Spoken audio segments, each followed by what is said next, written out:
जय हिंद मित्रांनो, आपल्या युट्यूब चॅनलवर मी सर्वांचं मनापासून स्वागत करत आहे। आजच्या या व्हिडिओच्या माध्यमातून आपण पवित्र पोर्टलवर इथून पुढे जे काही शिक्षक भरती होणार आहे त्या शिक्षक भरतीच्या प्रक्रियेमध्ये कोणकोणते डॉक्युमेंट्स आवश्यक असतात, कोणकोणते डॉक्युमेंट असल्याशिवाय आपण शिक्षक होऊ शकत नाही, ते कोणत्या तारखेपर्यंतचे डॉक्युमेंट्स आपल्याकडे असायला पाहिजे, कोणते डॉक्युमेंट्स आत्ता बनवले तरी देखील चालून जाणार आहे, कॅटेगरी असेल, व्हॅलिडिटी असेल, शैक्षणिक डॉक्युमेंट्स असेल, व्यावसायिक डॉक्युमेंट्स असतील, या सगळ्या बाबी आपल्याला जे आहे आजच्या या व्हिडिओच्या माध्यमातून ऑथेंटिक पद्धतीने माहिती करून घ्यायची आहे। परंतु तत्पूर्वी आपण जर चॅनलवर नवीन असाल तर आमचं चॅनल सबस्क्राइब करा, साइडचं जे बेल आयकॉन आहे त्याला देखील प्रेस करा, जेणेकरून शिक्षक भरतीच्या संदर्भामधल्या कोणत्याही माहितीची अपडेट आपल्याकडून मिस होणार नाही। आणि मित्रांनो, डॉक्युमेंटच्या संदर्भामध्ये तपशीलवार पद्धतीने माहिती पाहण्याच्या पूर्वी या ठिकाणी आपण किंवा आपले कोणी रिलेटिव्ह असतील, आपले कोणी मित्रमंडळी असेल, ते जर का टीईटी परीक्षेची तयारी करत असतील तर त्यांच्याकरिता उपलब्ध आहे मिशन टीईटी ऑनलाईन बॅच। या बॅच मध्ये एक कंप्लीट पॅकेज मिळणार आहे। Live lecture, PDF note, test series, live sessions असेल, रेकॉर्डेड सेशन्स असेल, डाउनलोडेड सेशन्स असतील आणि एकूण ज्या गोष्टी आवश्यक आहेत टीईटीचा पेपर क्रॅक करण्याकरिता त्या सगळ्या गोष्टी तुम्हाला मिळून जाणार आहेत त्या ठिकाणी मास्टर टीचर नावाच्या ऍप्लिकेशन। कारण आतापर्यंत हजारो शिक्षक घडवणारा एक विश्वसनीय प्लॅटफॉर्म म्हणून मास्टर टीचर हा प्लॅटफॉर्म नावारूपाला आलेला आहे। टेटचा रिझल्ट आपल्या समोर या ठिकाणी धडधड दिसत आहे। त्याच्यासोबतच ही मराठी माध्यमाची बॅच आहे, उर्दू माध्यमाची बॅच अवेलेबल आहे। याच्यासोबतच केंद्र प्रमुखाच्या संदर्भामध्ये व्हिडिओ कोर्स असेल किंवा टेस्ट सिरीज असेल, दोन्ही गोष्टी अवेलेबल आहे। या सगळ्या गोष्टी तुम्हाला कोणत्या ठिकाणी मिळतील, या तुम्हाला मिळणार आहे मास्टर टीचर नावाचं जे ऍप आहे या ऍप्लिकेशनवर। त्यामुळे प्ले स्टोअरला जा आणि मास्टर टीचर नावाचं जे ऍप आहे ते डाउनलोड करून घ्या। आता मित्रांनो, जाऊया आपण आपल्या मूळ मुद्द्याकडे, की ज्या मुद्द्याकरिता आपण आजचं हे जे सेशन आहे ते घेतो आहोत। पहिला आणि महत्त्वाचा मुद्दा हा आहे की आता टेट परीक्षा झाली, फार दिवसाच्या नंतर त्याचा निकाल लागला।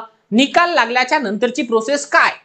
तर निकालाच्या नंतरची प्रोसेस, पहिली आणि महत्त्वाची प्रोसेस ही असणार आहे, आपल्याला पवित्र पोर्टलला रजिस्ट्रेशन करावं लागणार आहे, नोंदणी करून घ्यावी लागणार आहे पवित्र पोर्टलला। कारण मित्रांनो, आतापर्यंत जर का आपण या ठिकाणी बघितलं तर आपला जो काही संबंध होता परीक्षा देण्याचा तो महाराष्ट्र राज्य परीक्षा परिषद पुणे यांच्याशी होता, एमएससी ज्याला आपण म्हणतो। परंतु आता तो एमएससी च्या कडून जे आहे पवित्र पोर्टलला जाणार आहे, पवित्र पोर्टलला। कारण आपल्याला नोंदणी जी असते ती पवित्र पोर्टलवर करावी लागणार आहे। आता पवित्र पोर्टलवर नोंदणी करणे म्हणजे नेमकं काय? तर पवित्र पोर्टलला आपलं नाव नोंद ठेवणे, आपलं नाव, आपली एज्युकेशनल क्वालिफिकेशन, आपली प्रोफेशनल क्वालिफिकेशन आणि बाकी आपला जेवढा काही डेटा आहे तो सगळ्याचा सगळा डेटा पवित्र पोर्टलला पुटअप करणं।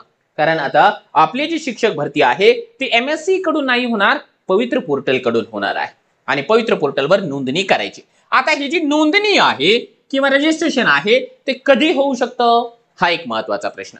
तर बघा, पवित्र पोर्टलला रजिस्ट्रेशनची सुविधा लगेच तर उपलब्ध होणार नाही, पण किमान जे आहे आपण एक ढोबळ मनाने सध्या जे काही सर्कमस्टन्सेस आहेत त्या सगळ्या गोष्टी पाहता असं वाटत आहे की 1 महिना किमान आपल्याला प्रतीक्षा करावी लागू शकते। 1 महिना, 1 महिन्यानंतर आपल्याला नोंद करायची आहे। आता नोंद करत असताना किंवा रजिस्ट्रेशन करत असताना नेमकं कोण कोण त्याची जी नोंद आहे ती करू शकतो, कोण रजिस्ट्रेशन करू शकतो? तर लक्षात घ्या, ज्या उमेदवाराने टीआयटी ची परीक्षा दिलेली आहे 2025 ची, म्हणजे आताची लेटेस्ट वाली टीआयटी ची परीक्षा दिलेली आहे, असा प्रत्येक उमेदवार टेटची परीक्षा देऊ शकतो। मग त्याला 190 मार्क असतील, जो की हायेस्ट आहे, किंवा त्याला जे आहे 0 मार्क असतील। हे दोन्ही उमेदवार म्हणजे इथून इथपर्यंतच्या दरम्यान जेवढे विद्यार्थी आहेत सगळे उमेदवार टेट परीक्षेला रजिस्ट्रेशन करण्यासाठी पात्र आहेत। फक्त त्या उमेदवारांना रजिस्ट्रेशनचा चान्स मिळणार नाही ज्यांनी 2 वेळेस परीक्षा दिलेली आहे। म्हणजे एकच 2025 ला 2 वेळेस दिलेली आहे, असं नाही की 2022 ला दिली आणि 25 ला दिली आता तो रजिस्ट्रेशन करणार नाही, तसं नाहीये। 2025 ला जर का त्याने 2 फॉर्म भरले, 2 वेळेस परीक्षा दिली तर ते भरू शकणार नाही। अन्यथा 190 वाला असेल किंवा 0 मार्क वाला असेल, कितीही मार्क वाला असेल, त्यानं फक्त परीक्षा दिलेली असावी, तो रजिस्ट्रेशन करू शकतो। ठीक आहे। आता रजिस्ट्रेशन करत असताना नेमका बदल काय काय करता येतं? ठीक आहे, काय बदल करता येईल? हा थोडासा मिटला इथे, काय बदल करता येईल? आता बदल काही करता येईल का? बदल म्हणजे काय? आपली जी काही माहिती आहे, हे बघा, फॉर्म भरत असताना आपण जो टेट परीक्षेचा फॉर्म भरला होता त्या फॉर्म मध्ये जी काही माहिती आपण पुटअप केली होती तीच माहिती आपल्याला इकडे पवित्र पोर्टलला पुटअप करावी लागणार आहे. परंतु जर आपल्याला वाटलं की यार काही माहिती अशी आहे जी आपल्याला चेंज करून घ्यावी लागेल, काही चुकली होती किंवा त्यावेळेस काही परिस्थिती वेगळी होती, आज वेगळी आहे, तर मग आम्हाला काय बदल करता येईल? तर पहिली महत्त्वाची गोष्ट लक्षात घ्या की काही डेटा जो आहे तो ऑटोमॅटिकली माहिती येते का, त्याच्यावर ऑटोमॅटिकली माहिती येते का? म्हणजे आयबीपीएस वर जी आपण माहिती भरली होती, आयबीपीएस वर ती माहिती इकडे येते का पवित्र पोर्टलला? त्याचं उत्तर आहे नाही, नाही येते. परंतु काही माहिती येते बाय डिफॉल्ट. कोणती येते? की तुमचा जो काही रोल नंबर आहे, ठीक आहे, तुमचा रोल नंबर ऑटोमॅटिकली येऊन जातो. तुमचे जे काही मार्क्स आहेत ते तुम्हाला बदल करता येत नाही, ते ऑटोमॅटिकली येऊन जातात. तुमचं महत्वाचं हे आहे की तुमचं जे काही नाव आहे ते ऑटोमॅटिकली येऊन जातं. तुमची डेट ऑफ बर्थ हे तुम्हाला बदलता येत नाही, जी आहे तीच येते. ठीक आहे, या महत्वाच्या गोष्टी ज्या की बदल करता येत नाही. एक तर तुमचा रोल नंबर, कारण रोल नंबर तुमचा जो आहे लॉगिन आयडी आहे, पासवर्ड वेगळा असणार आहे. त्यानंतर तुमचे मार्क्स जेवढे मिळाले ते ऑटोमॅटिकली येऊन जातात. तुमचं नाव, नावात बदल करता येत नाही. तुमचं date of birth, date of birth मध्ये बदल करता येत नाही. एवढ्या गोष्टी बाय डिफॉल्ट येतात. बाकी खालची जी काही माहिती आहे ती सगळी माहिती तुम्हाला एडिट करता येते. मग एडिट मध्ये तुम्हाला तुमची कॅटेगरी जर का बदलायची असेल ती पण बदल करता येते, ती पण बदल करता येते, नो प्रॉब्लेम. ठीक आहे, आता हा एक मुद्दा झालाय. आता डॉक्युमेंटवर मी थोडंसं पुढे जातोय की डॉक्युमेंट काय लागणार आहे, परंतु एक महत्त्वाची माहिती तुम्हाला देतो. आता हे समजलं की रजिस्ट्रेशन करत असताना आपल्याला या गोष्टी बदलता येत नाही. आता आणखी तुम्हाला सांगत आहे की डॉक्युमेंट कधीचे लागणार आहे. हा एक हॉट टॉपिक आहे, खूप महत्त्वाचा मुद्दा आहे की डॉक्युमेंट तर ठीक आहे आम्हाला लागतील, परंतु कधीचे लागणार आहे. तर डॉक्युमेंट जे आहे टेट परीक्षा 2025 चा फॉर्म भरत असताना जी काही लास्ट डेट होती, लास्ट डेट फॉर्म भरण्याची, त्या लास्ट तारखेला व्हॅलिड असलेले डॉक्युमेंट्स असायला पाहिजे. आता मग त्याची जी लास्ट डेट आहे ती नेमकी काय होती, तर ती तारीख होती मित्रांनो या ठिकाणी 14th ऑफ मे.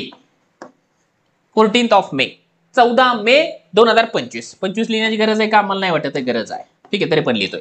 14 मे 2025 या तारखेचेच तुमचे सगळे डॉक्युमेंट्स असले पाहिजे. तुमचे एज्युकेशनल डॉक्युमेंट, तुमचे प्रोफेशनल डॉक्युमेंट, तुमचे कॅटेगरीचे डॉक्युमेंट्स, तुमचे डोमासाईल, तुमचं एनसीएल, सगळ्या गोष्टी तुमच्या 14 तारखेच्या पूर्वीच्या असायला पाहिजे.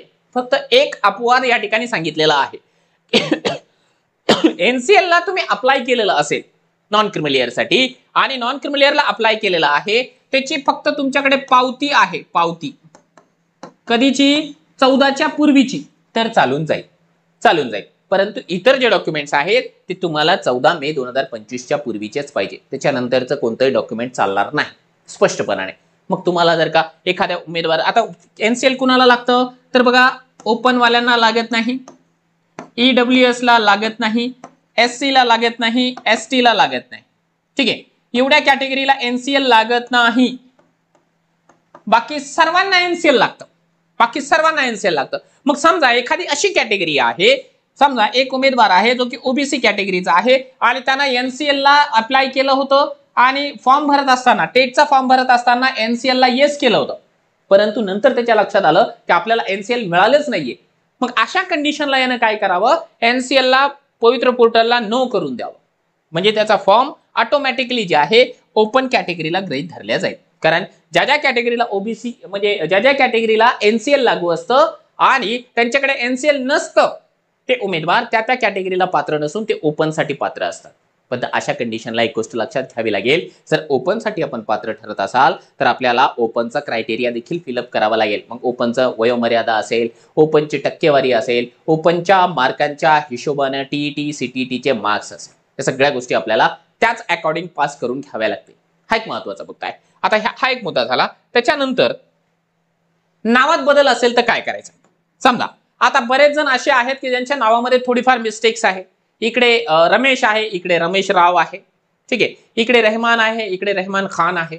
थोडंफार चेंजेस असू शकतात, किंवा काहींमध्ये जे आहे नावामध्ये एखाद्या अल्फाबेट्स मध्ये चेंजेस आहे, किंवा ज्या महिला लग्न झाल्यानंतर पहिल्या नावाचे आणि नंतर नावाचे या दोन्ही नावामध्ये फरक आहे महिलांच्या, अशा उमेदवारांनी नेमकं काय करायचं? बघा, त्यांच्यासाठी जे आहे एक उपाय हा आहे, त्यांनी गॅझेट काढून घ्यावं, ऑनलाईन पद्धतीने गॅझेट काढून घ्यावं, किंवा ज्या लग्न झालेल्या ज्या महिला आहेत त्या महिलांनी गॅझेटच्या ऐवजी जर समजा मॅरेज सर्टिफिकेट जरी काढलं, मॅरेज सर्टिफिकेट जरी काढलं तरी देखील चालून जाईल. किंवा याच्या व्यतिरिक्त समजा कुणाला वाटलं की यार ठीक आहे मला जे आहे ऍफिडेव्हिट काढायचं आहे, मला ऍफिडेव्हिट काढायचं आहे, शपथपत्र काढायचं आहे, तर काढून घेऊ शकतं. ठीक आहे, एक तर गॅझेट काढा, मॅरेज सर्टिफिकेट काढा किंवा ऍफिडेव्हिट काढा. आता ही एक गोष्ट अशी आहे या तिन्हीपैकी डॉक्युमेंट तुम्ही 14 मेच्या नंतर काढले तरी चालेल, 14 मे नंतर काढले तरी देखील चालेल, परंतु बाकी जे एज्युकेशनल क्वालिफिकेशन, प्रोफेशनल क्वालिफिकेशन आहे ती जुनी पाहिजे, आपल्याला जुन्या तारखेची पाहिजे. ठीक आहे, लक्षात आलं असेल. चला आता आपण डॉक्युमेंट कडे जाऊया. ठीक आहे, आता एक मुद्दा असा तुम्हाला सांगतो, काही जणांचे डॉक्युमेंट हरवलेले आहेत. ठीक आहे, काही जणांचे डॉक्युमेंट्स हरवलेले आहेत. मग हरवलेल्या डॉक्युमेंटचं आता मी नेमकं काय करायचं आहे, तर लक्षात घ्या फार जास्त पॅनिक होण्यासारखं प्रकरण नाहीये. 10वीचं, 12वीचं, डीएडचं, बीएडचं, ग्रॅज्युएशनचं कोणतंही सर्टिफिकेट जर हरवलेलं असेल तर तुम्ही त्या बोर्डासोबत किंवा युनिव्हर्सिटी सोबत कॉन्टॅक्ट करा आणि त्यांची एक डुप्लिकेट कॉपी मागून घ्या. फार जास्त कठीण काम नाहीये. आपल्या भरती प्रक्रियेला 7-8 महिने लागतात. 7-8 महिन्याच्या नंतर आपल्याला ते डॉक्युमेंट लागणार आहे. त्याच्यामुळे तुम्ही आतापासून प्रोसेस केली सहजपणाने तुम्हाला ते जे डॉक्युमेंट आहे मिळून जाते. फार जास्त पॅनिक होण्यासारखं याच्यामध्ये काहीही नाही. त्याच्यामुळे जर डॉक्युमेंट हरवले असेल परत एकदा तुम्ही काढून घ्या. काही जणांचं जर डोमासाईल हरवलं, कास्ट सर्टिफिकेट हरवली आणि त्याची झेरॉक्स जर का तुमच्याकडे असेल तर ती झेरॉक्स तुम्ही तहसील कार्यालयामध्ये घेऊन जा. तहसील कार्यालयामध्ये घेऊन गेल्याच्या नंतर त्याच्यावर जो काही बारकोड आहे त्या बारकोडवरून तहसील कार्यालय तुम्हाला त्याची डुप्लिकेट कॉपी काढून देऊ शकतं. म्हणजे तुम्हाला कोणत्याही प्रकारची अडचण येणार नाही. आता जाऊया आपण एक्झॅक्टली जे डॉक्युमेंट आपल्याला लागतात त्या डॉक्युमेंटच्या यादीकडे. बघा ही एक चेकलिस्ट आहे. ठीक आहे, ही आहे चेकलिस्ट. आता चेकलिस्ट कशाची आहे की आता जे काही निवड यादी लागली होती पवित्र पोर्टलला, त्या पवित्र पोर्टलला लागलेल्या निवड यादीनंतर उमेदवारांना सांगण्यात आलं होतं की तुम्ही जे आहे हे डॉक्युमेंट्स घेऊन या जेणेकरून तुमच्या डॉक्युमेंटचं व्हेरिफिकेशन क्लिअरली करता येईल. त्यावरून घेतलेली आपण ही यादी आहे. 2022 ची झालेली परीक्षा. त्याच्यानंतर आता त्याच्यामध्ये बदल होणार नाहीये. जे डॉक्युमेंट्स अगोदर लागत होते आताही तेच डॉक्युमेंट लागणार. सर्वात महत्त्वाचं डॉक्युमेंट असतं बघा पवित्र प्रणाली अंतर्गत नोंदणी केलेल्या स्वप्रमाणपत्राची म्हणजे सेल्फ सर्टिफाईडची मूळ कॉपी. म्हणजे पवित्र पोर्टलला ज्यावेळेस आपण रजिस्ट्रेशन करतो, रजिस्ट्रेशन केल्याच्या नंतर जी काही कॉपी मिळते आपल्याला की आपण कोणती माहिती पुटअप केलेली आहे ती कॉपी आपल्याला आपल्यासोबत झेरॉक्स करून ठेवायची. हे तर आता आपल्याला लागणार नाही. जेव्हा आपण पोर्टलला नोंदणी करू त्यावेळेस आपल्याला ती पीडीएफ मिळेल. त्याच्यानंतर सगळ्यात जास्त महत्त्वाचं आहे एसएससीचं सर्टिफिकेट आणि एसएससीचं गुणपत्रक मार्क मेमो. 10वीच्या सर्टिफिकेटच्या बेसिसवर आपलं जे काही नाव आहे ते पोर्टलला आपल्याला पाहायला मिळतं. यावेळी आधार वरून घेण्यात आलेलं आहे. ठीक आहे, 10वीचं नाव आपलं मॅच व्हायला पाहिजे आणि 10वीचं जे काही गुणपत्रक आणि प्रमाणपत्र राहतं या 10वीच्या प्रमाणपत्रावरती मित्रांनो आपली डेट ऑफ बर्थ असते. आपली जर का डेट ऑफ बर्थ कुठून कन्सिडर होत असेल तर ती 10वीच्या प्रमाणपत्राच्या बेसिसवर. लक्षात घ्या, समजा तुमची 10वीच्या प्रमाणपत्रावरती डेट ऑफ बर्थ वेगळी आहे, आधारवर वेगळी आहे, पॅन कार्डवर वेगळी आहे, टीसीवर एलसीवर वेगळी आहे, तर कुठली गृहीत धरणार? तुमचं वय जे आहे 10वीच्या प्रमाणपत्रावरूनच गृहीत धरल्या जाणार आहे. त्याच्यामुळे 10वीची डेट ऑफ बर्थ अतिशय जास्त महत्त्वाची ठरते. क्लिअर? क्लिअर. त्यानंतर हे जसं 10वीचं रिझल्ट आणि सर्टिफिकेट लागतं, 12वीचं रिझल्ट, 12वीचं सर्टिफिकेट. आता हे कधीचं लागेल? हे सगळे डॉक्युमेंट तुम्हाला परत एकदा जे तारीख सांगत आहे 14 मे 2025च्या पूर्वीचे, बिफोर 14 मे 2025. क्लिअर? चला त्यानंतर पदवी परीक्षा गुणपत्रक आणि पदवी परीक्षा प्रमाणपत्र म्हणजे ग्रॅज्युएशन. जर आपलं ग्रॅज्युएशन झालं असेल ग्रॅज्युएशनच्या 3 वर्षाचे सर्टिफिकेट्स किंवा जर फायनल इयरच्या सर्टिफिकेटवर 3 वर्षाचे मार्क्स असेल तर फायनल इयरचंही चालेल आणि कन्व्होकेशन सर्टिफिकेट कंपल्सरी लागतं. आताही तुमच्याकडे नसेल तुमच्या युनिव्हर्सिटीकडून मागून घ्या, युनिव्हर्सिटी तुम्हाला देते. 40 दिवस ते युनिव्हर्सिटी घेते तुमची. त्यानंतर पोस्ट ग्रॅज्युएशनचं रिझल्ट आणि पोस्ट ग्रॅज्युएशनचं कन्व्होकेशन सर्टिफिकेट हे तुम्हाला वेगळं काही सांगण्याची आवश्यकता नाही. जसं ग्रॅज्युएशनचं आहे तसंच पोस्ट ग्रॅज्युएशनचं देखील आहे.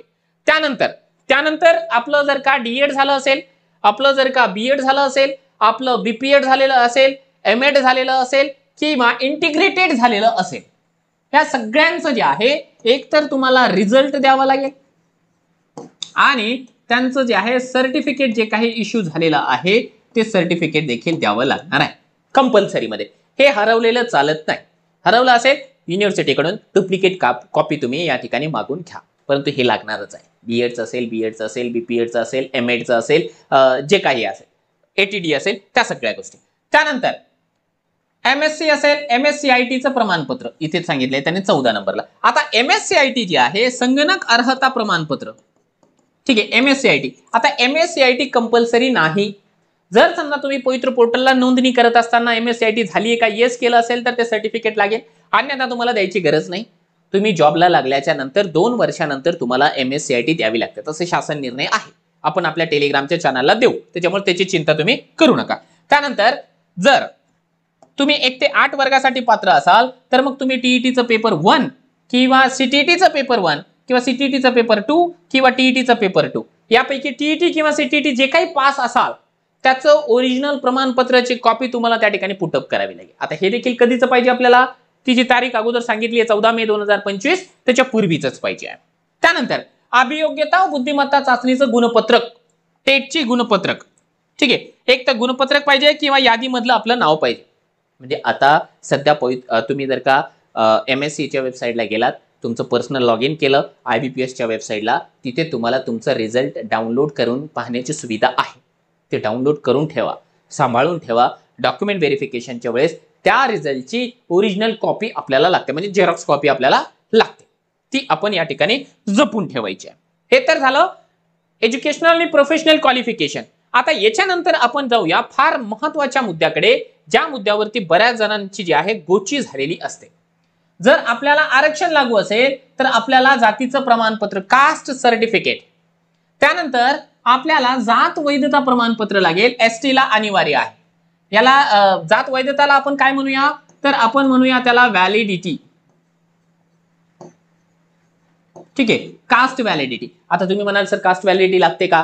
नाही लागत, आता नाही लागत. आता फक्त जे ST कॅटेगरीचे उमेदवार आहेत त्यांना कास्ट व्हॅलिडिटी लागते, परंतु बाकीच्यांना कास्ट व्हॅलिडिटी लागत नाही. तुम्ही जॉईन झाल्याच्या नंतर 6 महिन्याच्या नंतर तुम्हाला कास्ट व्हॅलिडिटी द्यावी लागते, ठीक आहे. आताच द्यावी लागत नाही. त्याच्यानंतर जे आहे नॉन क्रिमिलियर प्रमाणपत्र, आताच सांगितले तुम्हाला SC ST यांना नॉन क्रिमिलियर लागत नाही, ओपनला लागत नाही, EWS ला लागत नाही, इतर सर्वांना NCL लागतं.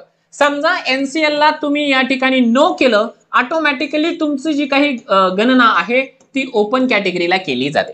त्यामुळे NCL एवढं जास्त महत्वाचं ठरतं, ठीक आहे. हा, त्यानंतर आहे 23 नंबरला लहान कुटुंबाचं प्रमाणपत्र, स्मॉल फॅमिली सर्टिफिकेट. आता हे कुठून आणायचं? कुठून आणायचं नाहीये, हे एक झेरॉक्स पेज आहे आपल्या टेलिग्रामच्या चॅनलला. त्या झेरॉक्स पेजची झेरॉक्स काढायची, एक PDF आहे त्याची झेरॉक्स काढायची, त्याच्यावर आपलं नाव वगैरे लिहायचं की मी हे उमेदवार आहे, मला एवढी आज या तारखेला एवढी आपत्ती आहे.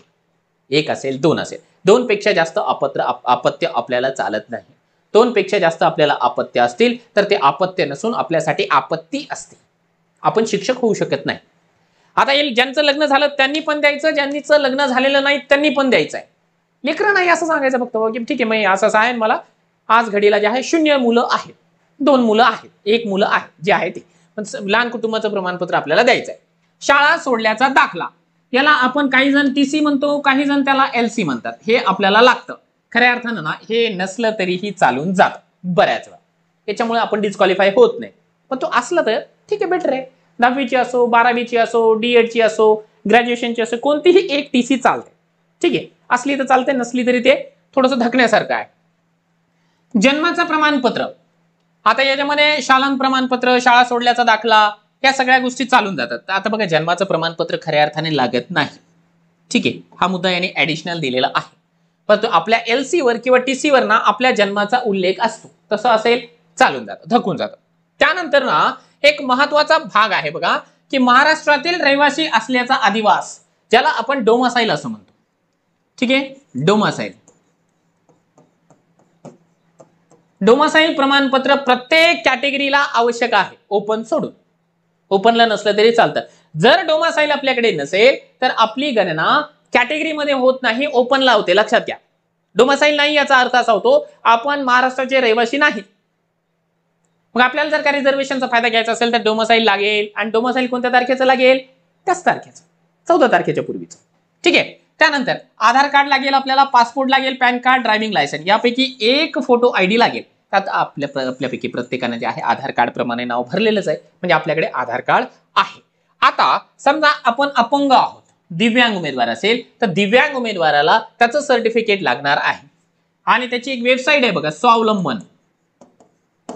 स्वावलंबन या वेबसाईटवरून काढलेलं डिजिटल असलेलं कमीत कमी 40% अपंगत्वाचा दाखला आपल्याला लागतो, ओरिजिनल लेटेस्ट मधला, ठीक आहे. त्याच्यावर बारकोड असला पाहिजे.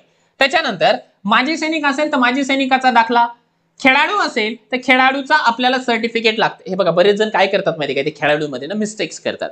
सर मला जिल्हा स्तरावर मिळालं होतं, सर मला जे आहे विभाग स्तराला मिळालं होतं, कॉलेजला मिळालं होतं, ते चालतं का, मी टाकून दिलंय. तसं नसतं.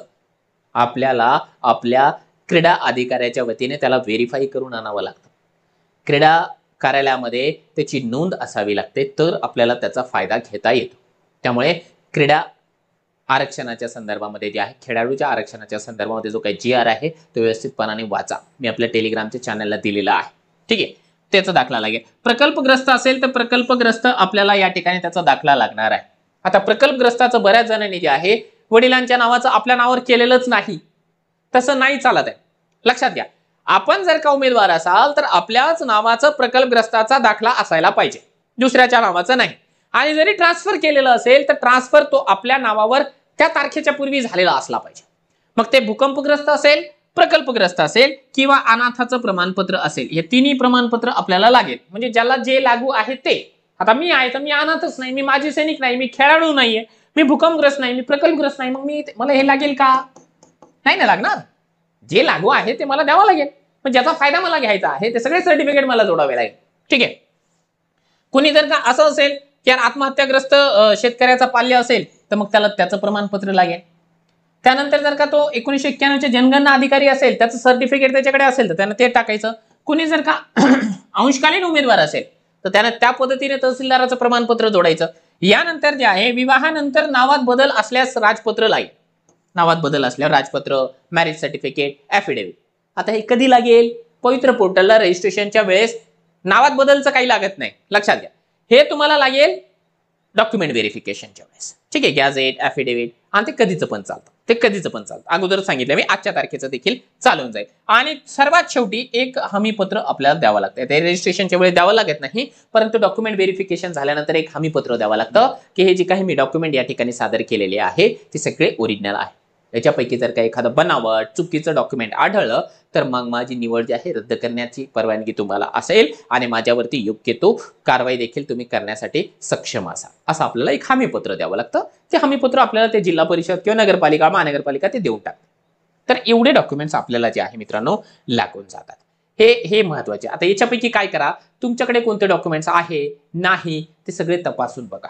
जे डॉक्युमेंट नाहीत ते डॉक्युमेंट जे आहे जमा करण्यासाठी प्रयत्न करा, कारण हे फार जास्त महत्वाचं आहे. कारण डॉक्युमेंट जर का नसतील तर मग आपली निवड झाल्याच्या नंतर देखील आपली जी आहे आपलं जे ड्रीम आहे ते इनकम्प्लीटच राहणार आहे.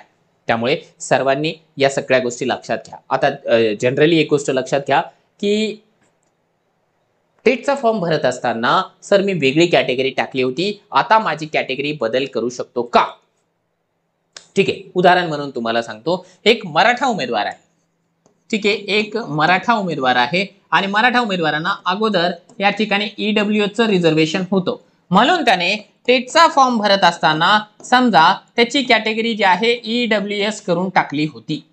आता त्याला ईडब्ल्यूएसचं सर्टिफिकेट भेटत नाही. आता त्यानं काय करायचं? यानं काय करायचं आहे, अशा मराठा उमेदवारांनी सरळ सरळ आपली कॅटेगरी जी आहे SC/BC आहे त्या कॅटेगरीमधून फॉर्म भरून टाकायचा आहे. किंवा त्यांनी जर का ओबीसीचं प्रमाणपत्र या ठिकाणी काढलं असेल तर ओबीसी मधून भरून टाकायचं आहे. जर यांच्याकडे हे दोन्ही प्रमाणपत्र नसतील तर त्यांनी सरळ सरळ ओपन मधून फॉर्म भरायचा आहे. जर त्याने ईडब्ल्यूएस मध्ये मराठा उमेदवारांनी फॉर्म ठेवला तर त्यांची निवड होईल, परंतु ते डॉक्युमेंट व्हेरिफिकेशन मध्ये 100% डिस्क्वालिफाय होणार आहे. म्हणून जे मराठा उमेदवार आहे त्यांनी एक गोष्ट लक्षात घ्यायची, आपल्याला ईडब्ल्यूएसचं आरक्षण लागू नाही, आपण ते ठेवायचं नाही. सरळ सरळ SC/BC मध्ये जायचं, ओबीसी मध्ये जायचं किंवा ओपनला जायचं. क्लिअर कट ही गोष्ट आपल्या लक्षात येऊन गेलेली असेल. मला असं वाटतं की आता मी बऱ्यापैकी माहिती सगळ्या गोष्टींवरती दिलेली असेल आणि तुम्हाला ती अगदी साध्या सोप्या भाषेमध्ये लक्षात देखील आले असेल. व्हिडिओ मोठा झालाय, मान्य आहे, परंतु या सगळ्या गोष्टी ज्या आहे आपल्या आयुष्याशी जोडलेल्या आहेत. याच्यामध्ये जर का काही मिस्टेक झाल्या तर आपण जे आहे डॉक्युमेंट व्हेरिफिकेशनमधून बाहेर देखील होऊ शकतो. तसं बिलकुल होता कामा नये. अजूनही आपल्याकडे बराचसा कालावधी आहे. त्या कालावधीमध्ये एखादं डॉक्युमेंट कमी असेल, हरवलं असेल, काही जर का एखादं प्रकरण असेल तर ते दुरुस्त करून घेण्यासाठी तुमच्याकडे वेळ आहे. त्यामुळे अजूनही तुमचं जर का डॉक्युमेंट व्हेरिफिकेशनच्या संदर्भामध्ये काही शंका असेल, काही प्रश्न असेल तर व्हिडिओच्या खाली कमेंट बॉक्समध्ये आपण हमखासपणाने कमेंट्स करा. मी माझ्या परीने जे आहे या प्रत्येक कमेंटला उत्तर देण्यासाठी प्रयत्न करेन. आणि हो, या व्हिडिओला बनवण्याकरिता बरीच मेहनत लागलेली आहे. त्याकरिता तुमचं एक लाईक माझ्यासाठी जे आहे प्रोत्साहन ठरतं, मोटिवेशन ठरतं. एक लाईक करून द्या आणि जास्तीत जास्त ग्रुप्समध्ये या व्हिडिओला फॉरवर्ड देखील करूया. पुन्हा भेटूया आपण पुढच्या सेशनमध्ये. तोपर्यंत जय हिंद, जय महाराष्ट्र.